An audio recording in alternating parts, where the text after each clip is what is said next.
la Canadienne, vole mon cœur, vole. Vive la Canadienne et ses jolis yeux doux, doux, doux.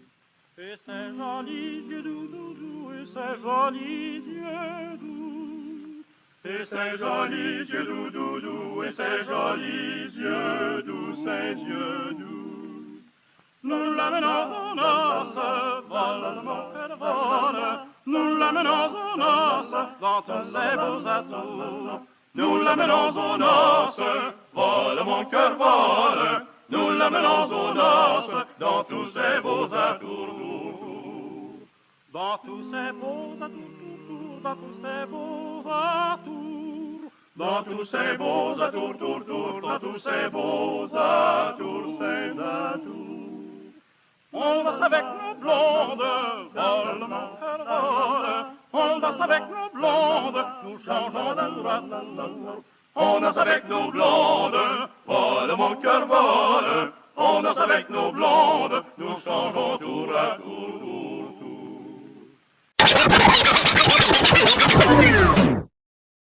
Hello, Canada and hockey fans in the United States and Newfoundland. My delegation would like to submit to the Assembly a very short resolution. You're saying that we should organise our societies along the lines of the lobsters. Quebec separatism is endorsed by French politicians who oppose similar movements in Brittany or Corsica. Here we have the essence and genius of Canadianism, unity through division. After all, didn't Cromwell say to the artist who drew his picture, who painted him, put in all the warts as well? It's very preventable. If you're not doing needles and you're not gay, you won't get AIDS probably. Hello and welcome to the podcast of the Red Ensign. I am joined today by my occasional co-host, Kryptos. Kryptos, welcome back to the show. Yeah, thanks for having me. I have to say I am always amazed at the breadth of Canadiana videos that you are able to find and use for these intros is quite astounding. Well, one of the advantages of Canadians not knowing their own history is I get to expose them to it for the first time. Yeah, and all of this stuff is wonderfully stored on CBC and other government archives that are just available to the public, and they don't realize that, just what they can be used for and the ends toward which they can be put. Well, interestingly, a number of the folk songs that I use come from a program that the Canadian government put together in 1967 in order to collect folk songs of Canada as part of their as part of the Liberal Party at the time's program of trying to create Canadian nationalism out of whole cloth. And so, whatever it is, 50 odd years later, I'm trying to find a new use for them. I used that because when I wrote a piece for the Red Ensign and posted it up and then did a video, an audio recording, I dipped into that database to find an old folk song without words. It's actually an old French folk song, and I think some guys were going through and recording all of them and then posting them to this database.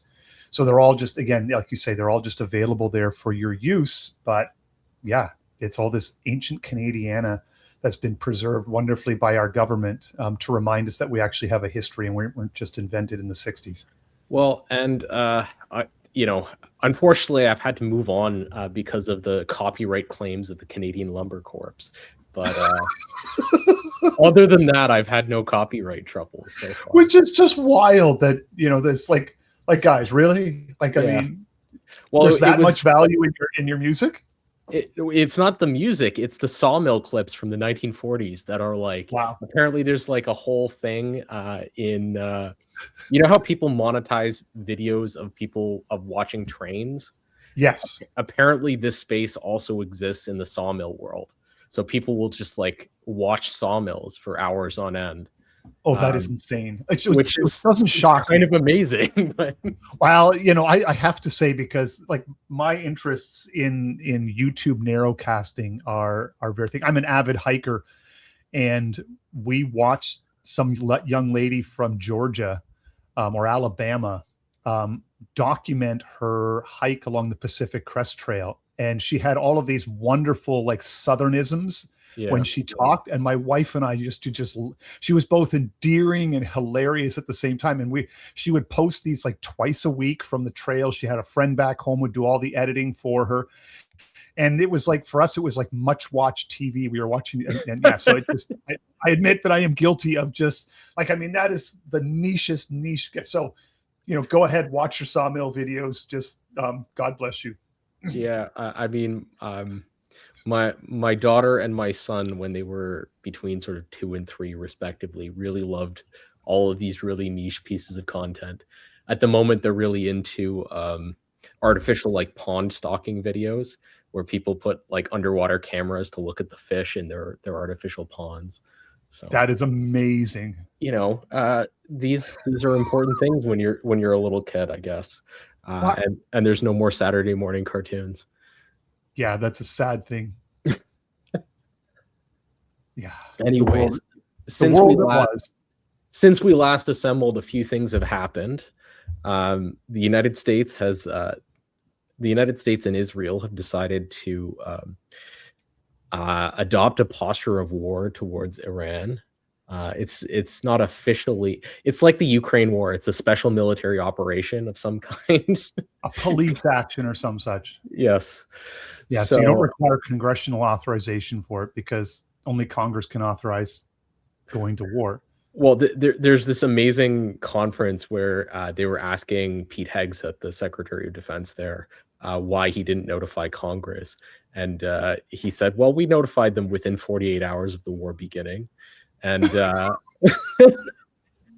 and he gets challenged on it. And the guy said, look, we notified the Gang of Eight. You expect us to notify all 500 some members of Congress?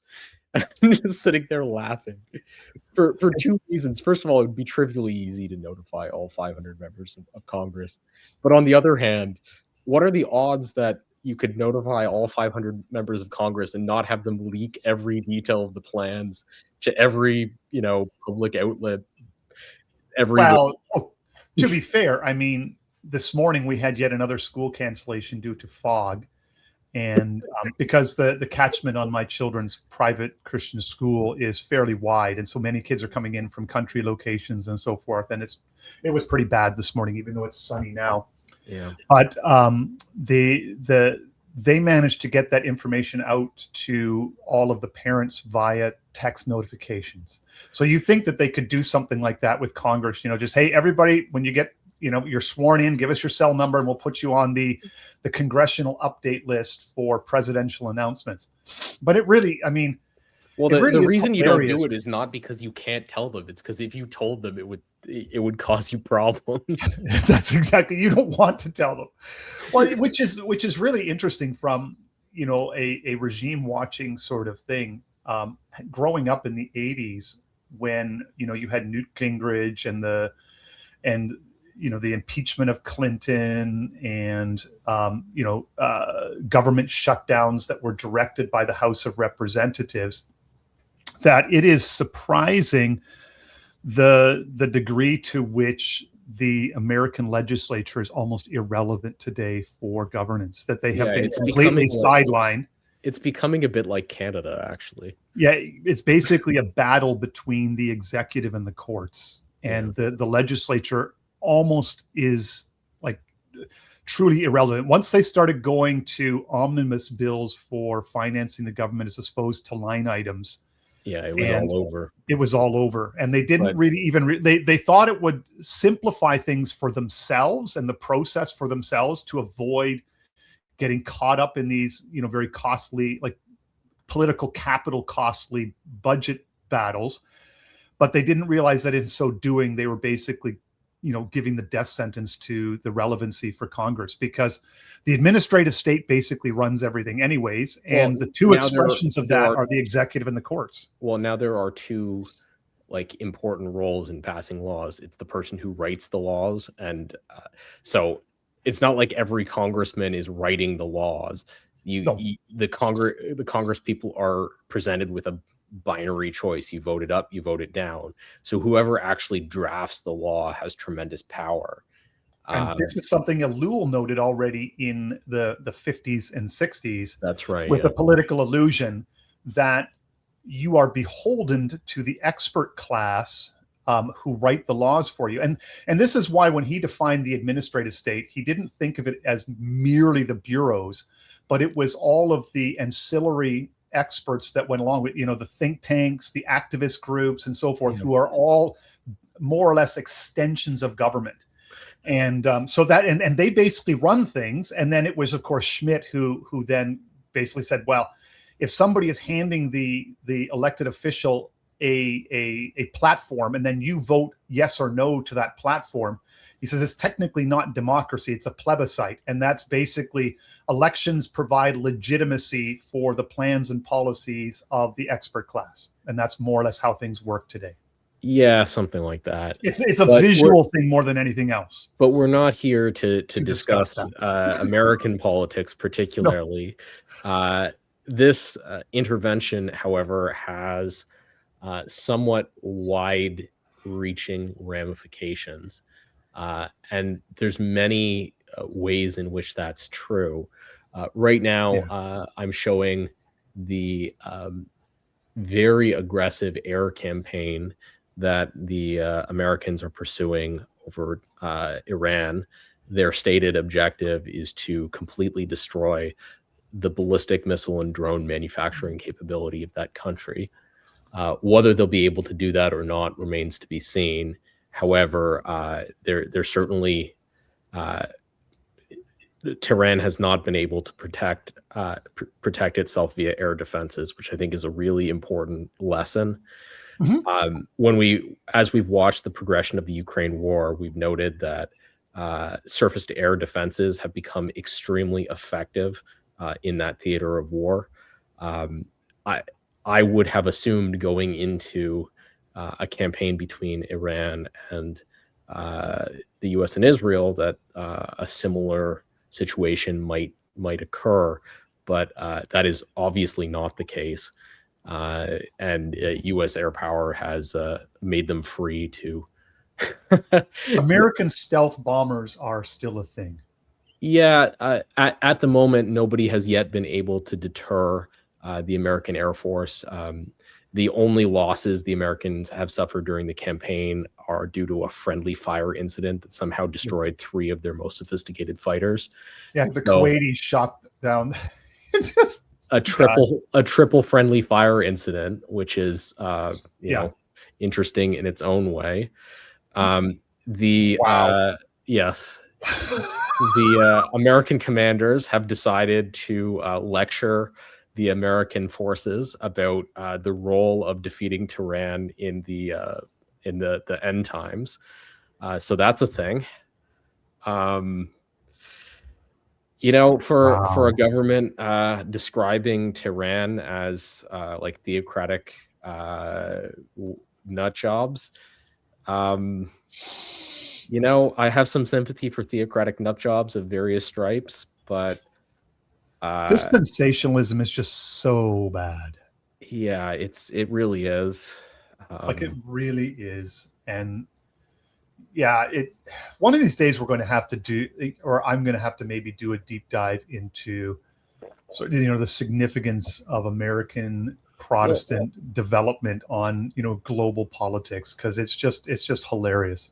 Well, I think so. A lot of people have done this deep dive, and every time somebody goes to do it, I always respond the same way. And I say, people don't believe this because of the theology or because of the grounding in the Bible. They believe this because of the power dividend associated with believing it. Right? Yes, that's true. This is one of the big mistakes people make. You know, Nathan Kaufness is a classic example of this with his hereditarian arguments. And he says, well, if I just make the argument for the heredity of IQ strongly enough, then people will have to listen to me and the world will have to change. And every time I look at it, and I kind of chuckle inside, like, have you not watched academia for the last 70 years?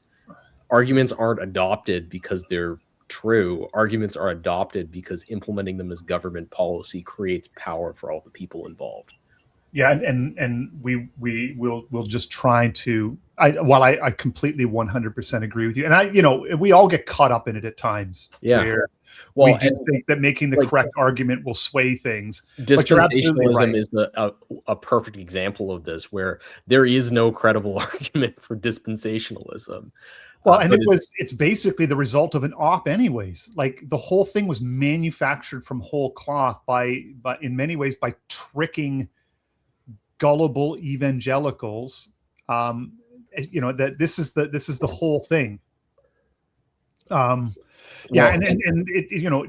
When this is another one of these examples where the left is more correct, like and why you need to take postmodernism seriously, because there is a lot of things that people think are downstream from power, but that doesn't necessarily mean that there isn't truth or anything.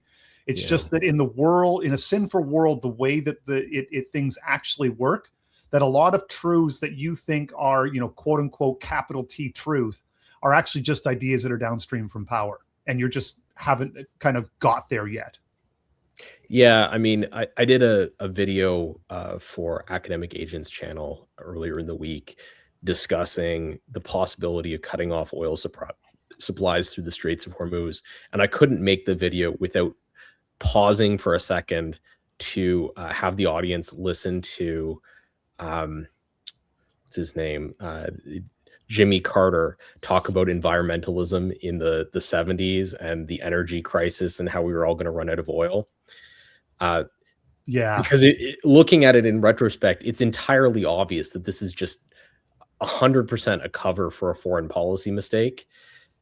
And yet there's like millions of people who become indoctrinated as children and or even as adults and just absorb this as part of their worldview. And then when the conditions change, when the oil embargo breaks and oil becomes, dirt cheap again for the next 25 years, they can't wrap their head around what happened.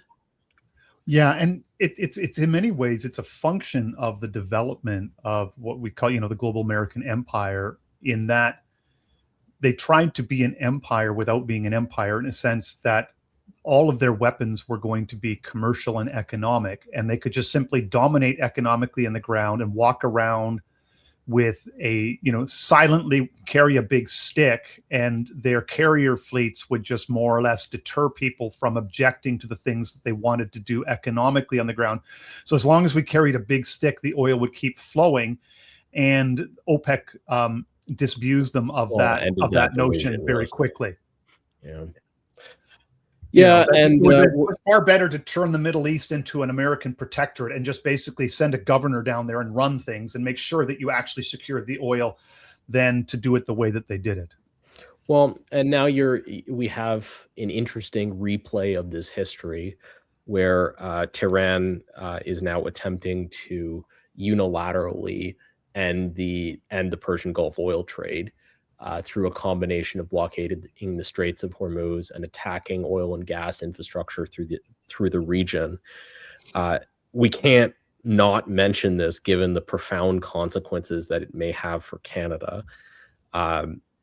This is an evolving situation. It's unclear exactly how this will play out. But it's worth noting that the Yemenis were able to blockade the Straits of Suez for more than a year against a pretty determined campaign to displace them. And they were able to do it basically just with drones and rocket artillery, because it turns out that cargo ships are big and slow and really easy to hit. And they're not particularly armored either. That's no. Well, especially you're looking at oil tankers. If you hit it with basically a quadcopter and a couple of several pounds of TNT, it's just over. And you don't necessarily need terribly sophisticated weapons, and you don't necessarily have to create massive quantities of environmental damage. These ships are just very easy to just simply disable in the water. You just blow out the propellers or something, and they just sit there and they don't go anywhere. Yeah, and so it's very unclear to me how the Americans plan to prevent this without having boots on the ground in Iran.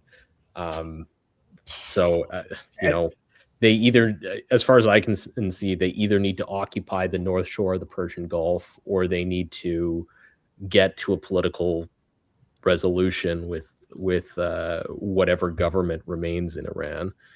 Well, and those are kind of the only choices for how to get the oil flowing again. Well, and as our friend, the Operational Art of War, has noted in his long series on, let's invade Iran, that this is not a particularly easy country to invade. No, and the IRGC has had quite a bit of success using its missiles and drones to strike American bases in the Gulf region. So occupying the North Shore of the Persian Gulf, if it was hard before, it's even harder now. So I don't know what their plan is. I don't even know who you would negotiate with in the Iranian government at this point. You've killed half of it. Yeah, almost everyone who could actually make this stop. So this does not, I mean, maybe the Americans figure it doesn't matter because, they're a net oil exporter and so life goes on. But it's going to produce an incredible amount of pressure around the various vassal states of the American empire to have this problem go on. We've already seen gas prices in Europe increase by a factor of 2 in the 4 days that the war has gone on. Did you fill up yesterday? Well, I'm not talking about gasoline. I'm talking about liquefied natural gas, which provides electricity for Europe. Gasoline is another thing. We haven't seen as much reaction in that market, but certainly there's been some. And the thing with Europe, though, is that they sit on fairly sizable natural gas deposits. It's it's political. So this gets to your question of, what are the long-term downstream effects of this? For us as Canadians, what's the threshold where the oil sands become really good for us? What is it, $1.20 or $125 a barrel? It's actually a lot less now. So you can make money through most of the oil sands at $80 a barrel, like very good money. And what's the price even with this rail morning now? About 72. Yeah, so we're close there now. We're close. While it might be bad for us at the pumps, long term, this conflict might actually be good for Canada as an energy and resource exporter. And it may also have political changes in Europe, in a sense, forcing them to drill for their own natural gas. Yeah, I mean, this conflict is going to give political life to Mark Carney and his agenda, because absolutely, even if he fails to negotiate a revised version of USMCA, the revenue that's going to come out of the oil industry, if this keeps going, is going to be so significant that he's going to be able to have a lot more endurance in pursuing an aggressive stance towards the United States than he otherwise would have. And if the Albertans' coffers are full, they don't mind you buying off the French Quebecois with some of the slush that's around, because it's not really hurting them. Yeah, it's just it will tamp down a lot of the discontent in the country if it goes on, which is, I mean, in my mind, it's very unfortunate, because it's going to reduce the opportunity to rewrite Canadian governance, at least for the short term.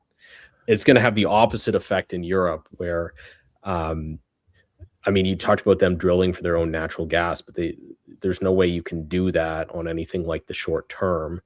The natural way to kind of escape this trap for Europe is to bring in gas and oil from Russia, but that's a problem.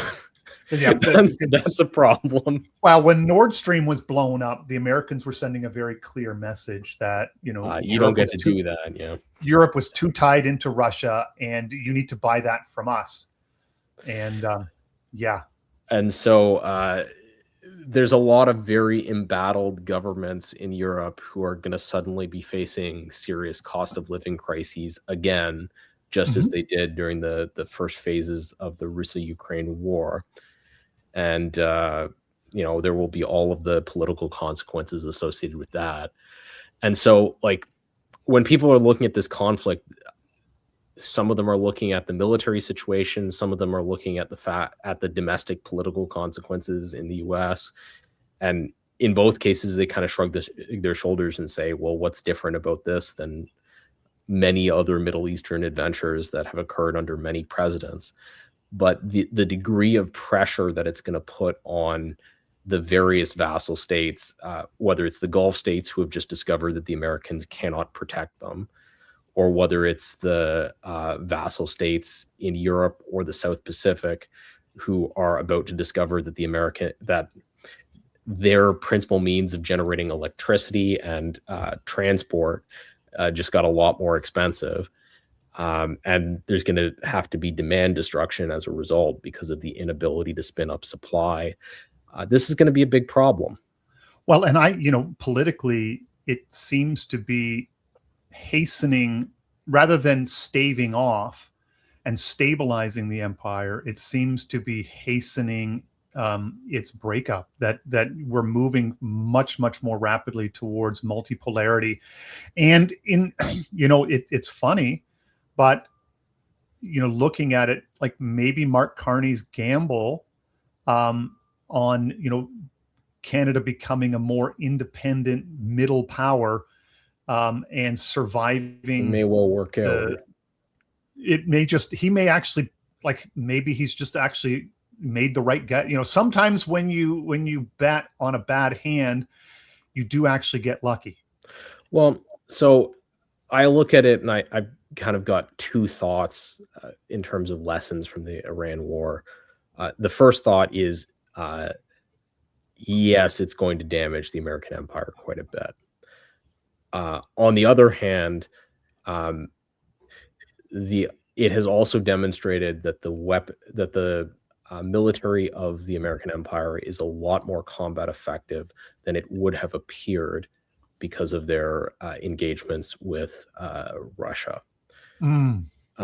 So the fact that Iran totally failed in its use of surface-to-air defenses, that's a big deal.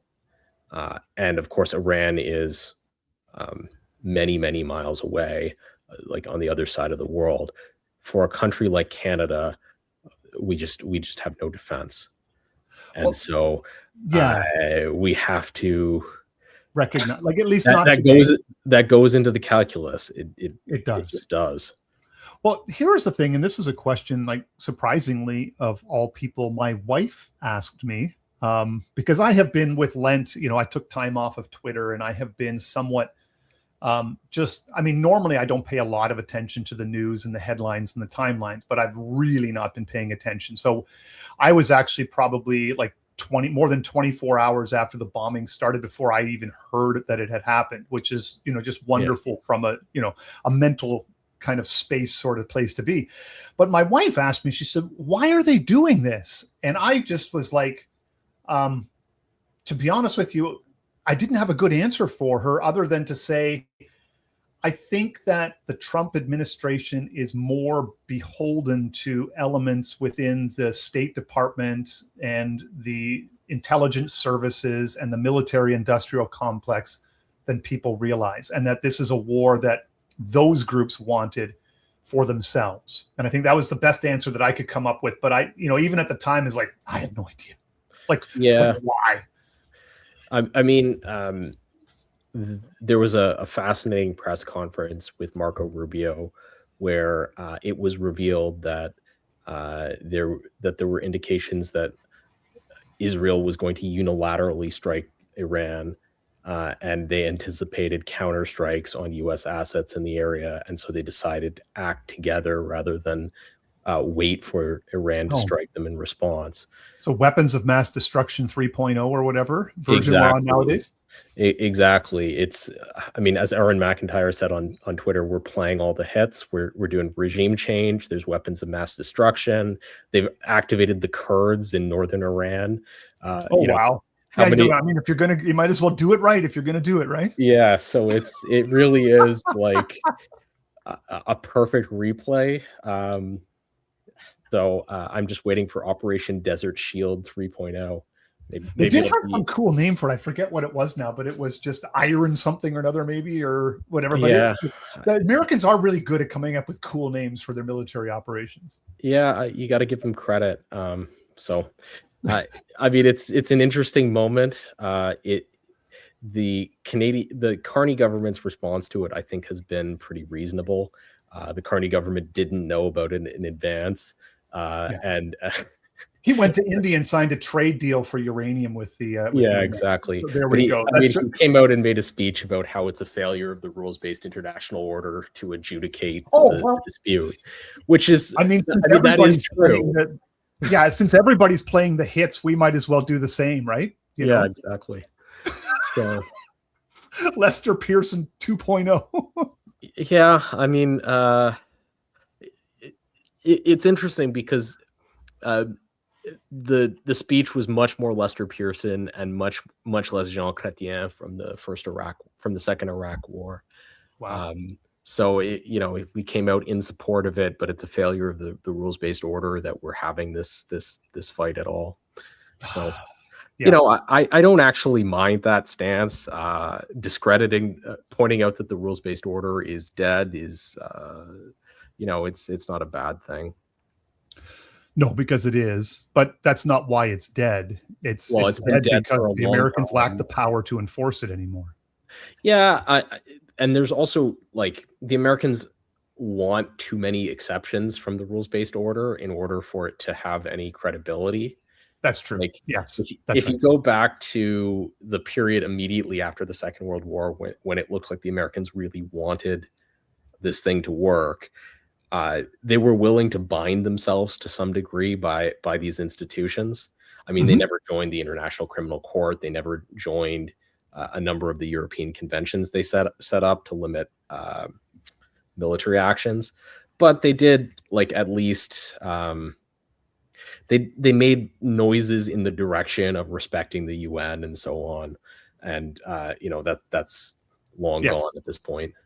Yeah, and they foot the bill for it for years and still do in many ways. But they still do foot the bill for it. It's it's a very nice piece of New York real estate, and it's a propaganda effort, and this is the thing, right? That's really what it's been. I mean, the UN has largely been a big sort of propaganda gloss on the GAE. Well, and this is one of the things when I've talked about the Trump administration as a continuity agenda for the security state, you start to think about okay, if I was put in as president of the United States, what could I do to tear down the global American empire? Well, one of the things that I could do is I could repossess a certain piece of high profile real estate in New York City. And, that hasn't been done. I'm not sure what I do with it. Maybe some nice condos, maybe an alternate presidential residence. I don't know, but it's a wonderful piece of real estate, and they have to close the FDR every time the UN runs to stop people, car bombing it from behind. So the world would be much better if it was just condos for regular people, I guess. Yeah. So anyways, we're going to shift gears here and talk about domestic Canadian politics for the moment. You and I have both been observing a particular publication with interest for some time. Yeah. It was you that noticed it, though, and then you pointed it out to me. And for whatever reason, I think somebody shared an article from this Substack. I hadn't realized they were starting to publish on Substack. And I'm like, oh, that's that group that Black Horse was talking about. So I've become what I think obsessed is probably the right word with tracking this. Well, all week I've been sending these Substacks from Without Diminishment. And I keep wondering why I'm supposed to be interested in reading them. And I'm like, well, this is your fault. You got me onto these guys, and you're the one that got me interested. Yeah. So Without Diminishment has a bunch of staff writers who are from think tank world. The biggest culprit appears to be the National Citizens Coalition, which is C conservatives since 1967. Yeah, it is one of the classic think tank elements of the brain of the Conservative Party of Canada. They were behind Preston Manning and then behind Stephen Harper from a funding point of view. A lot of the policy development done in the original, not just in the Reform Party, but in the Alliance Party and then in the CPC came out of the NCC.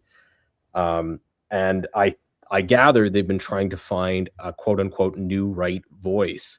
So they launched this publication on Substack. They've got like a Twitter presence in association with it. I don't think they've quite launched a podcast yet, but that's inevitable. Oh, probably, yeah. So, and then you've gone through and tried to find out what these people have to say. And there's two articles that I wanted to kind of highlight. Sure.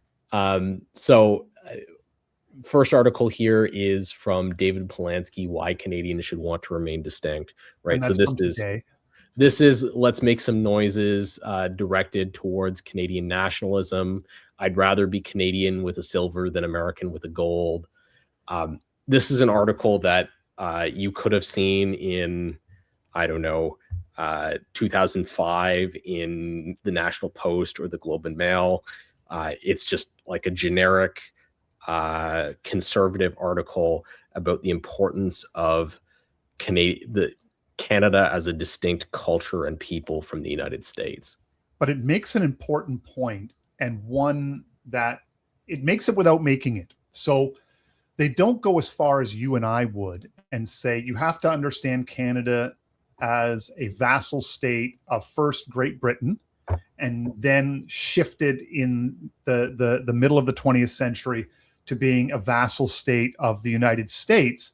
But the piece does note, interestingly enough, that multiculturalism is downstream from the influence of America without actually using sort of the language of what we call the online right, talking about the global American empire and Canada as a vassal state of the US to sort of understand these types of things. But it does frame multiculturalism and by extension mass immigration as effects of American dominance. Yeah, that's right. And they're trying to bridge this gap between ideas which are very obviously true coming out of the new right and the sensibilities of institutional conservatism, as well as the demands of actual governance. So the NCC and the other think tanks, which alternately employ a number of these writers, have on one part of their mind proposing policy that could actually be adopted as law within the current political order in Canada. And so the articles are intended to hold in tension fairly obvious truths pointed out by the online right and the constraints of actually having to hold power. It's a very interesting project in that regard. I'm unimpressed with the skill at which it's being executed, but it is, look, it's a difficult project, and in some sense, think tank world should be credited for having the courage to try to confront it. Well, and here's what you're trying to navigate. So you've got on the one side, you've got groups like the Dominion Society that are gaining some real traction from a populist level. Then you have the other reality that Mark Carney basically stole the CPC agenda, and not only so, but stole the idea. Well, he tacked culturally to the right of the Conservative Party of Canada, and it was a blow from which the Conservative Party could not recover.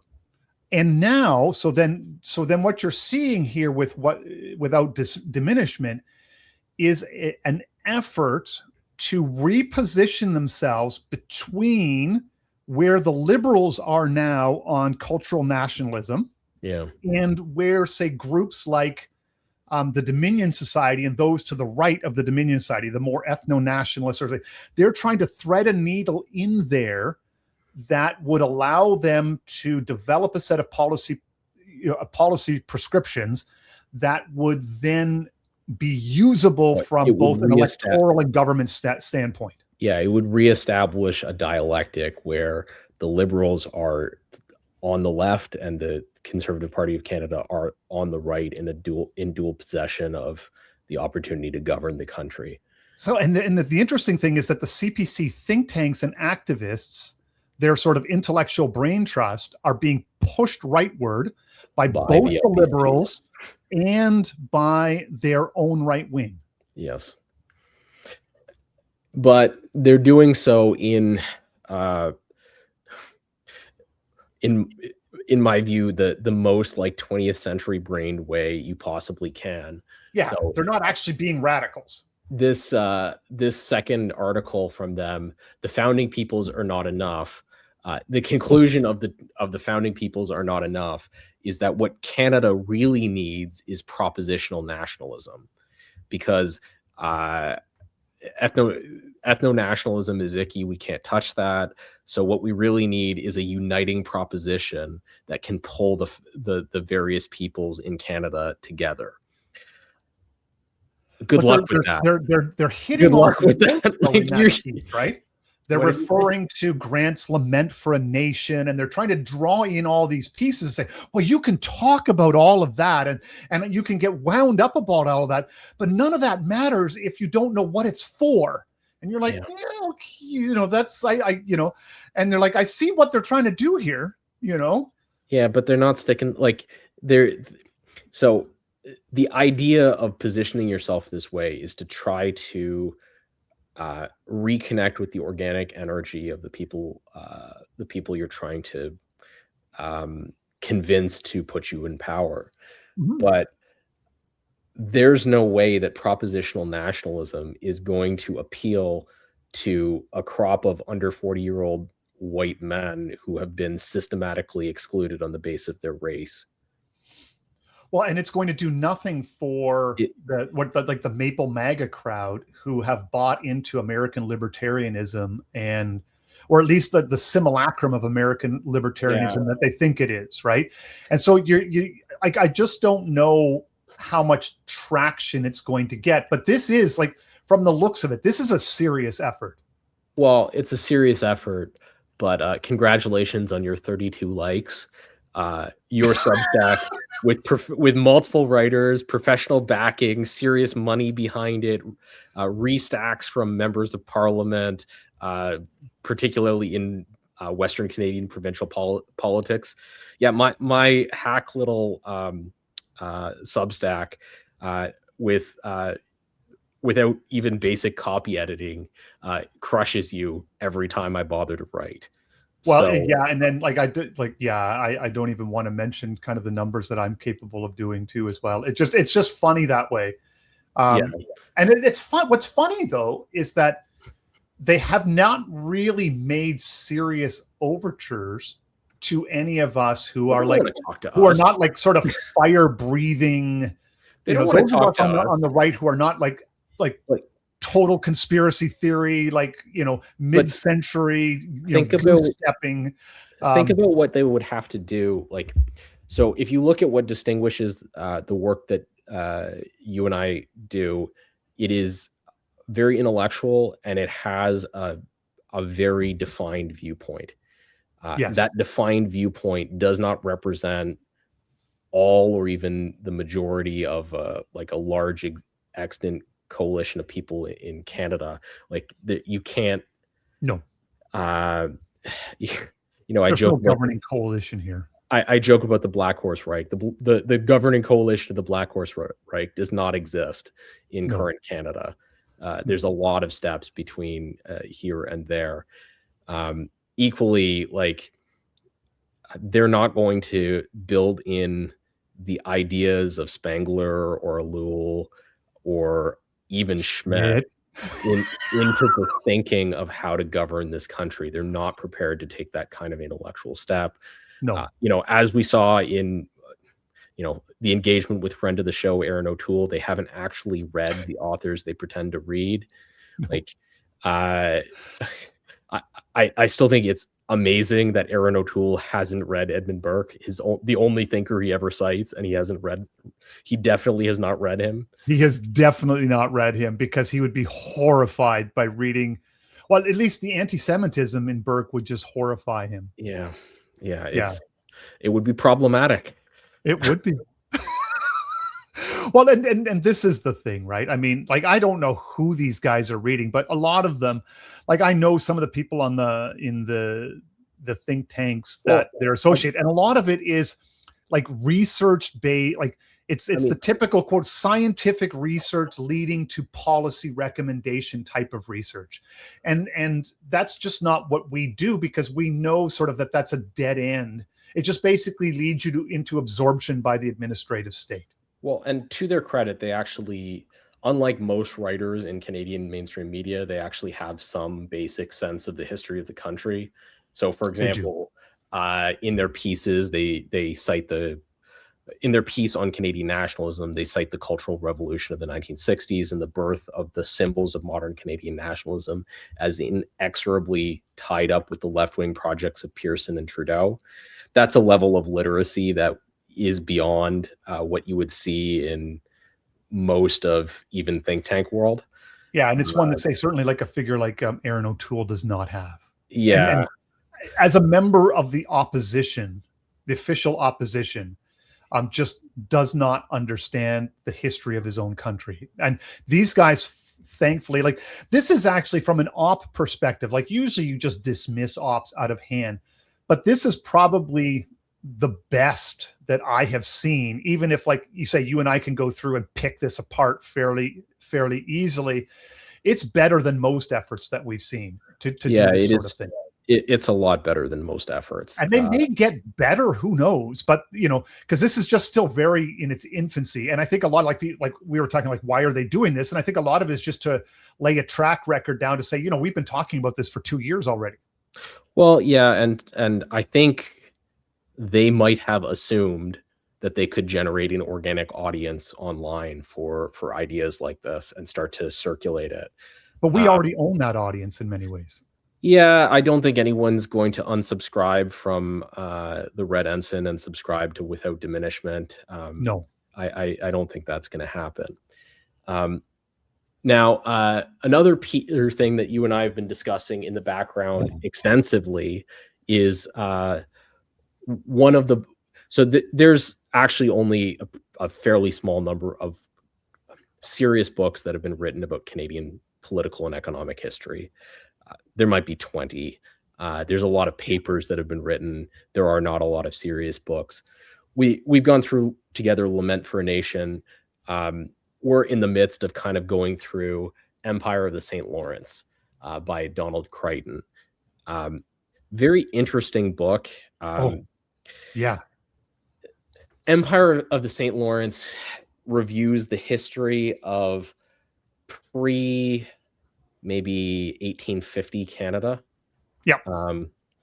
And what it does is it points to a couple of structures that dominated the thinking of pre-1850 European powers and political figures in the New World.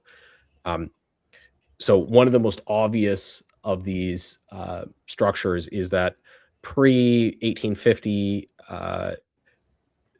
railroad is kind of a marginal technology at best, and so transport is driven by the river networks of North America, which created 4 zones of political, or four economic zones within the country.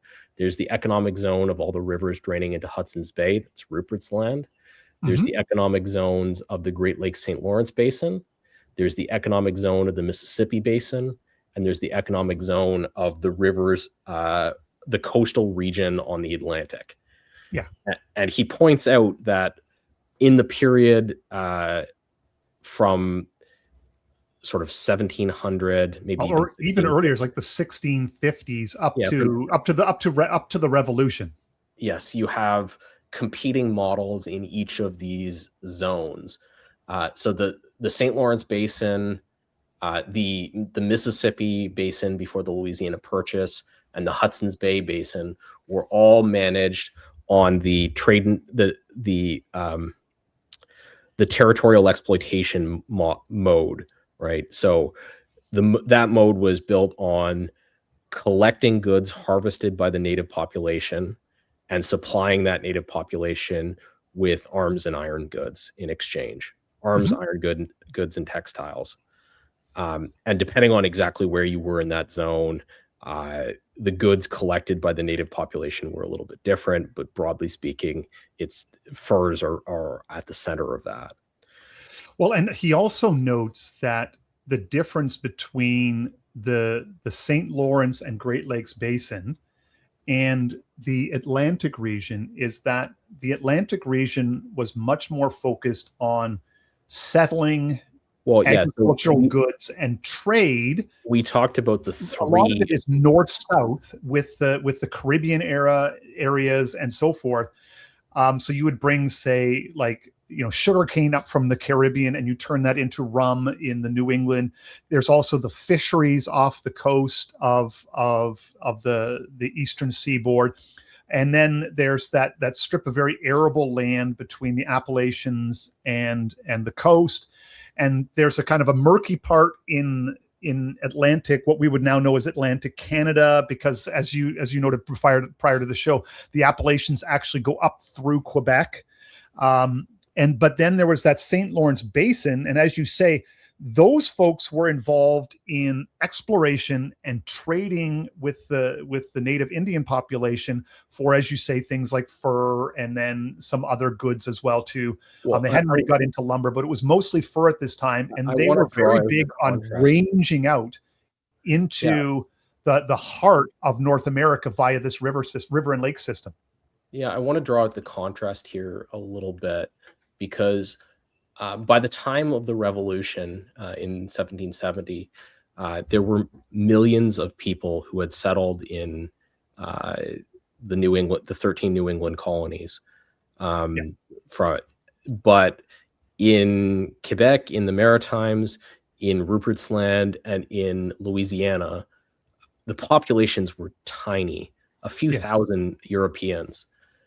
And the strategy, I think Quebec at the time of the conquest at the end of the 7 Years' War was like 50,000 people, something like that. And the strategy that they pursued was one of cooperation with native allies, right? You can see when both during the 7 Years' War and then again during the War of 1812, French Canada and then later French and British Canada enlist the help of Native Americans to fight the war against the United States. The War of Independence. The War of Independence, the War of 1812, the 7 Years' War prior to that. And then in the US, they call it the French and Indian Wars because most of the fighting actually occurs between Native Americans and English colonists. And so that whole world was competitive with the model, with the settler colonial model, right up until the mid 19th century, where the interior begins to be opened by railroads. That changes though with the peace agreement that comes about. I think it's what the peace agreement of 1783 or 4. And that's really where in a sense, like the fortune change, because as you note, like Montreal at that time has about 50,000 people. New York City at that same time had 10,000 people. Yeah. So there's the 13 colonies as a whole were about 10 times the size of Canada, which, the Americas are 10 times the size of Canadian today, but significant as a near competitor. Population. So like at the time, Canada is very urbanized and is focused on a combination of the fur trade and actually like industrial pursuits because of the logging that's going on at the time. And the US, by contrast, is a very rural agricultural population, completely different economic models. Yeah, and Canada could compete with those northern states and in many ways dominate the trade because they controlled the territory within which they traded.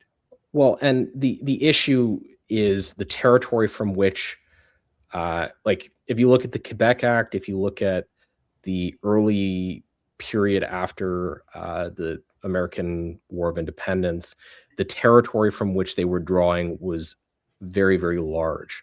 So the 13 colonies were very much just drawing from basically north of Florida through to modern day New England, the territory east of the Appalachians, which is a pretty narrow strip. The farming practices they were using were very soil depleting. They were not doing a very good job stewarding the agricultural future of the region. They'd gone through a lot of the timber already at that point. And so if you contrast that with the territory in the St. Lawrence Basin, the Hudson's Bay Basin, and the Mississippi Basin, it is not surprising at all that there's a territorial conflict here that occurs first in the 7 Years' War, then as a consequence of the Quebec Act, which is named as one of the inciting incidents for the American War of Independence, and then again in 1812. Unfortunately, fortunately, it depends on which side you're on. The invention of the railroad as a serious transport device completely transforms the geography of this region and makes mass agricultural production throughout the interior of the Americas a viable use of the territory. And that it completely changes the dynamic between the two models, and eventually comes to just end the trade model of exploitation for the North American territories as a viable approach. Yeah, but so what happens in the settlement, if you notice, like in the map that you have up on the thing, that most of the folks who, like the traders who, basically were based in Montreal, but who extended up to the series of forts along the Great Lakes, saw this whole green area around the Great Lakes as basically their theater of operations. Yeah. And when the treaty happened, they basically drew a line through the middle of the Great Lakes and said everything south of the Great Lakes is America and belongs to 13 colonies, and everything north of it is Canada. And that, in effect, completely hosed the St. Lawrence merchants, who were, loyalists, but it also hosed the Indians, who now no longer had, protection in the trading relationships. Yeah.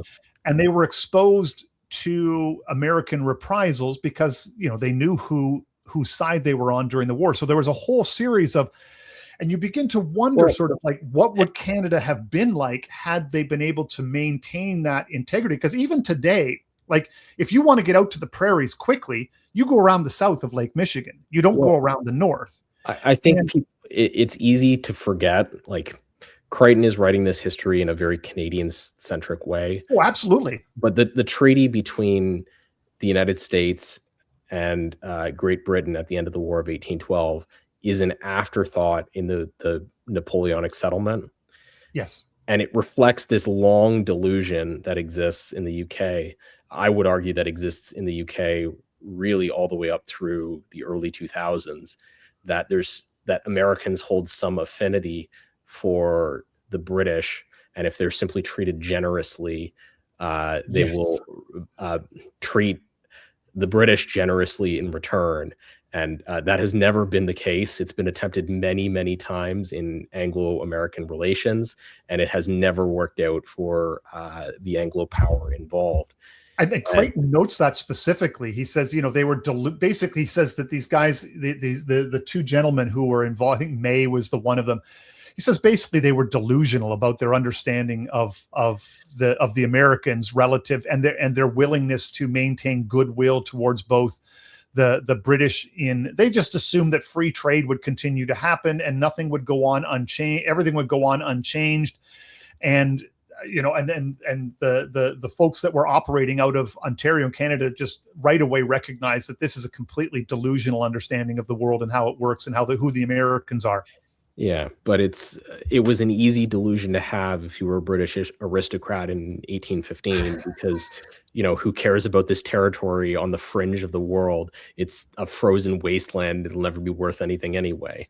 But at the time, it was There was a whole series of remarkably valuable trading properties that they just more or less handed over lock, stock, and barrel to the Americans. You call them remarkably valuable trading properties, but in the context of the British Empire, they're like rounding errors at the time. Yes. Right. They matter a lot in the kind of fledgling history of the continent. They do.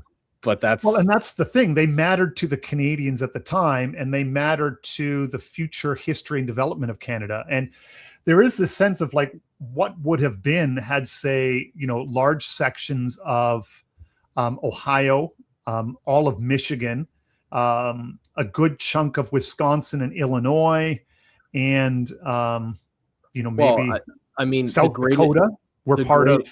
What you're looking at is the greatest natural steelmaking area on the face of the earth by a country mile. Yeah, handed into American custody. But in 1815, nobody knew it was the greatest steelmaking area on the face of the earth, and so that's the way it was. The funny thing is, when you look at, like, for those of us that are aware of the 401 corridor that runs between Chicago, Detroit, and Hamilton, Toronto, and the amount of trade and traffic that moves back and forth in there, and you think to yourself, had that been a single national integrated entity, what could have become of Canada had, Detroit, Chicago, Milwaukee, would have been a very different place. Oh, exactly. And all of these were extant forts and trading areas at the time that were operated by the folks coming out of Quebec, and they were just basically hosed in this and then like I said, this whole possibility of what Canada could have been was just done before it even got a chance to be.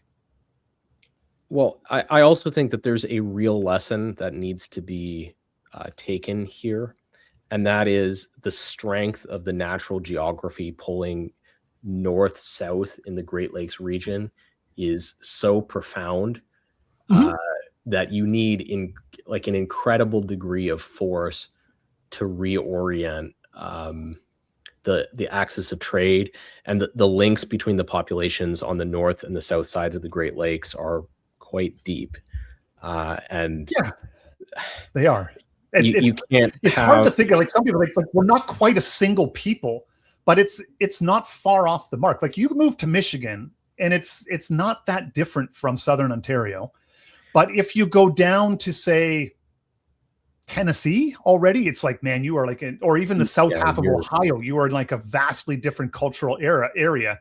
But that Great Lakes Basin area is a contiguous whole that's divided on a like two sides of a border for inexplicable reasons. Well, and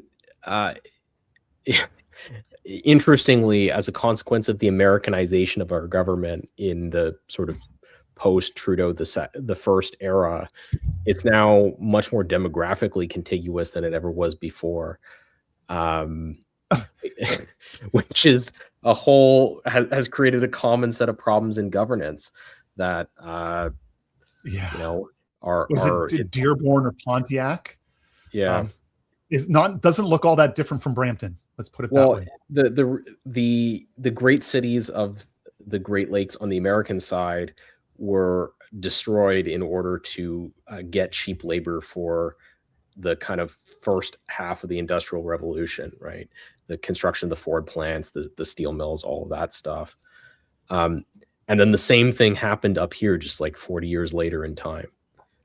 Except instead of to power steel plants, we decided that it was very important that we maximize the number of coffees that can be afforded by the professional managerial class. Yeah, well, yeah, you need your $6 lattes because that is a thing. The whole world needs to be shaped on making sure that lawn care, pool care, and cups of coffee are maximally inexpensive for the ruling class. The cruise shipification of everything is really a thing. All right.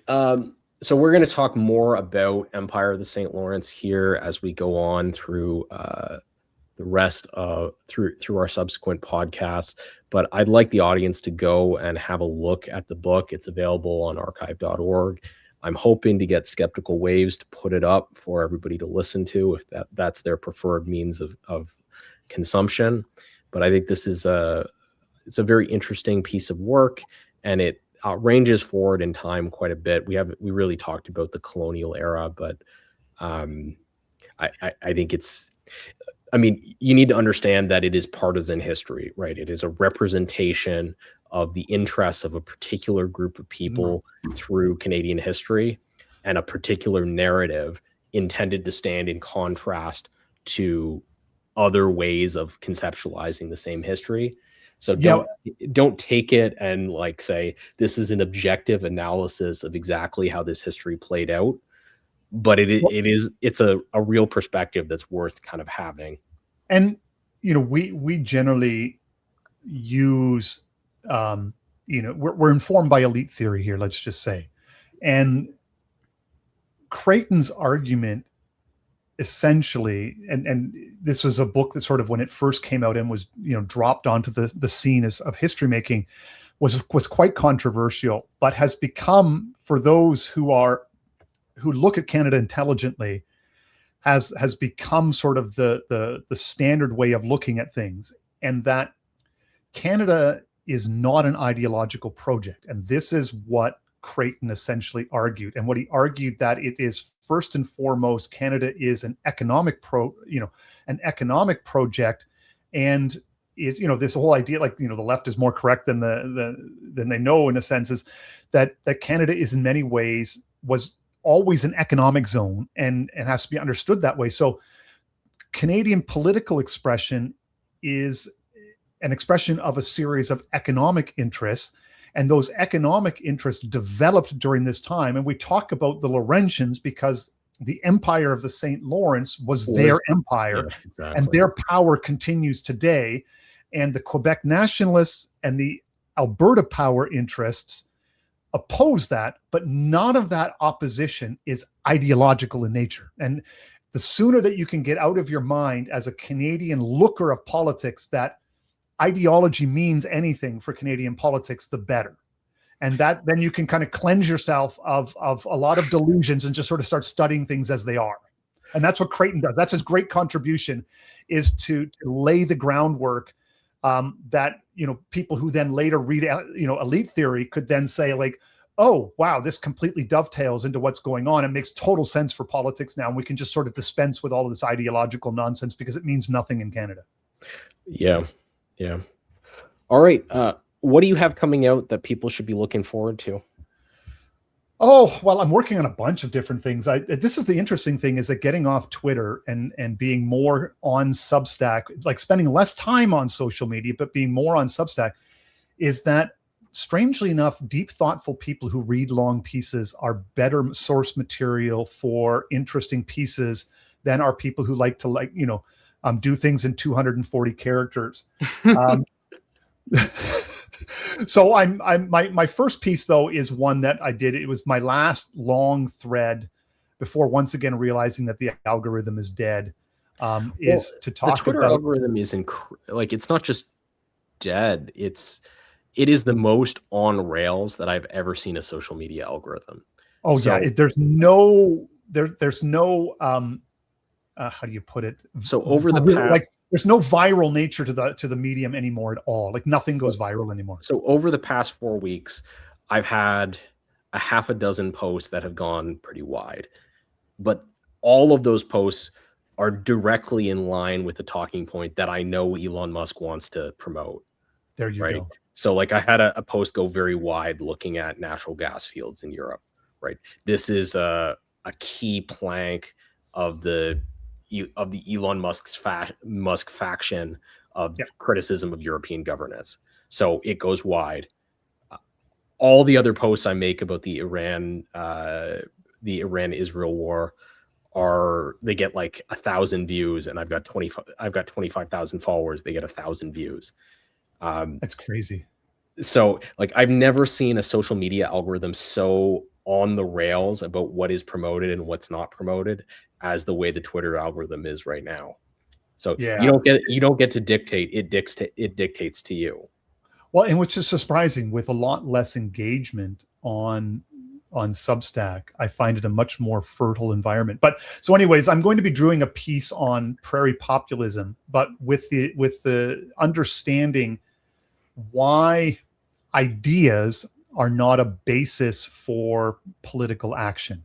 And then I've got something where I'm going to be looking at where in dealing with the sort of the algorithms, what we people call AI, but this whole notion of algorithmic intelligence. Duncan Rayburn wrote something criticizing the use of algorithms in education, and I got into a big discussion with somebody about how learning Latin isn't learning Latin, and we're going to deal with like Walter Ong that way. And just because you're learning Latin doesn't mean you're learning Latin, and that the thing, actually the learning of Latin is not the point of learning Latin. It's all of the methods of learning Latin, the way that Latin was learned for 200 years that helped give birth to modernity, that type of thing. And then the notion that all government and business is intelligent. The intelligence services are just a facet of intelligence gathering writ large. The whole managerial state is an intelligence organism. One of the things that I think is really interesting about the AI moment is there's an assumption among the professional managerial class that most of the economic problems we currently face are information problems, and that they can be solved with better quality management of information, right? If you were smarter about how you governed X, Y, and Z, you could solve this problem. I'm increasingly skeptical that that's the case. Oh yeah. I actually think that a lot of the economic problems that we have in the Western world are not information problems. They're like will problems. Well, and this is the thing that people talk about often, government inefficiency, and everybody complains about how you can get nothing done in government. And it was actually Ellul who disabused me of that notion by making the case. He says that given the constraints that they have, the modern administrative state is actually remarkably efficient. Well, I also masses of information that they have to process and make decisions on. He says he's not convinced that you could actually be more efficient. And just from the outside, it looks inefficient because of the thing. But given the volume of information that has to be processed and sorted, and using the algorithms is not merely going to, in a sense, it will just fill up the space with more information that has to be processed. Well, it doesn't actually solve the problem. I also don't think that the narrative of government inefficiency withstands contact with COVID, right? Yes. So we saw the moment that there was actual will to act, things happened instantly, and force was deployed instantly. Yeah, the policies were changed globally within 2 weeks. Every government aligned almost totally. And so if that's the case, then all of these problems, which were previously interpreted as information problems, are not information problems at all. They're conflicts. Well, and this is what also what Ellul says. Right? It's just that within the system itself are all these various things that make the system ungovernable. And he says, even if you manage to reform the system, you would just make it more powerful for somebody else to wield it in the way that the system is meant to be wielded. But I understand all that argument. But my favorite example of this is zoning law. So everybody knows that zoning law is not about providing the local council all the information they need to approve your permit. Everybody knows that zoning law is actually this grift that says you have to actually pay, this set of patronage groups many thousands of dollars in order to get your plans approved, and that exists primarily to gate people out of developing the territory. Yeah, because you make it too expensive. You make it expensive to develop, so the only way you can develop it is by sufficiently bribing local government and making sure that that patronage is spread out among the professional class of the community, so they can do like some stupid environmental study about, the owls in the territory and the drainage ditches. Like, these are not information problems; these are patronage problems. Yes. And so what you're looking at, I agree. You're looking at a power conflict. You're not looking at an information problem. So it doesn't matter how much AI you have, because the problem was never an information problem to begin with. You can never resolve it by having better information processing.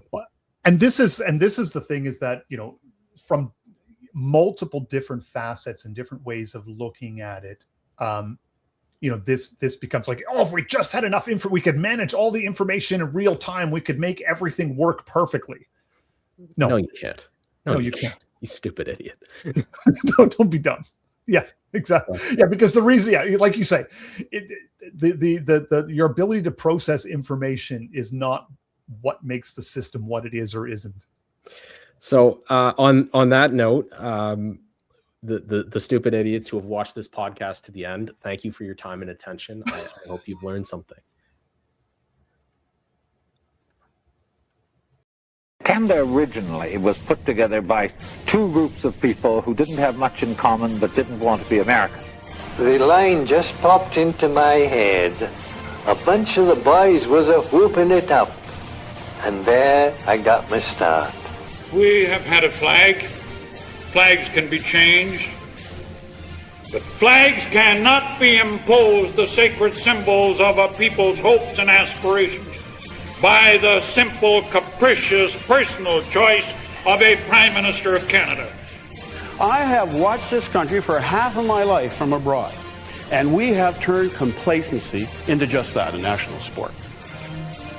I am resolutely opposed to all innovation, all change, but I am determined to understand what's happening. I don't choose just to sit and let the juggernaut roll over me.